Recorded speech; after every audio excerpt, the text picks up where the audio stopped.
পৃথিবীতে সবচাইতে শ্রেষ্ঠতম দোয়ার স্থান হলো মা বাবা। ওই মা বাবা যদি হাত পাতে আরশ পর্যন্ত পৌঁছে যায়, ওই মা বাবা যদি বদদুয়া করে, পৃথিবীর সব তীর সব টার্গেট মিস হতে পারে, কিন্তু মা বাবার বদদুয়া কখনো মিস হয় না, কখনো মিস হয় না।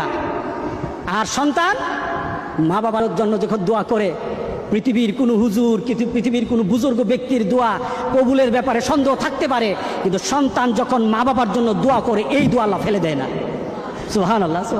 কারণ মা বাবার এই দোয়াটা শিখিয়ে দিয়েছেন স্বয়ং আল্লাহ সুবহানাহু ওয়া তাআলা, রব্বির হামহুমা কামা রব্বায়ানি সগীরা। আপনি কবরে থাকবেন, আপনি প্রত্যেক নামাজে আপনার সন্তান দোয়া করবে আপনার জন্য, রব্বির হামহুমা কামা রব্বায়ানি সগীরা। পড়েন, মা বাবার জন্য দোয়া করেন প্রতি নামাজে, প্রতি নামাজে বলেন মা বাবার জন্য, রব্বির হামহুমা কামা রব্বায়ানি সগীরা। আপনি দোয়া করেন, দেখবেন আপনার দোয়ার কারণে আপনার সন্তান আপনার জন্য দোয়া করছে। আপনাকে আল্লাহ যেন এমন সুযোগ করে দেয়, এমন কুলাঙ্গার সন্তান যেন আমাদের সন্তানগুলো না বানায়। সবাই বলেন আল্লাহুম্মা আমিন। আপনার দালান, আপনার বাড়ি, আপনার সম্পদ, আপনার ব্যবসা, আপনার পৃথিবীর প্রতিপত্তি যত কিছু আছে, সব আপনি দুনিয়াতে ফেলেই চলে যেতে হবে, কিন্তু সন্তান কিন্তু আপনাকে ছেড়ে দিবে না। সন্তান আপনাকে ছেড়ে দিবে না।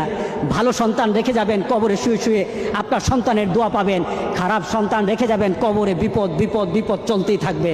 আল্লাহ আমাদের সবাইকে হেফাজত করুক, আমিন বলে, আমিন বলি। আল্লাহু আল্লাহ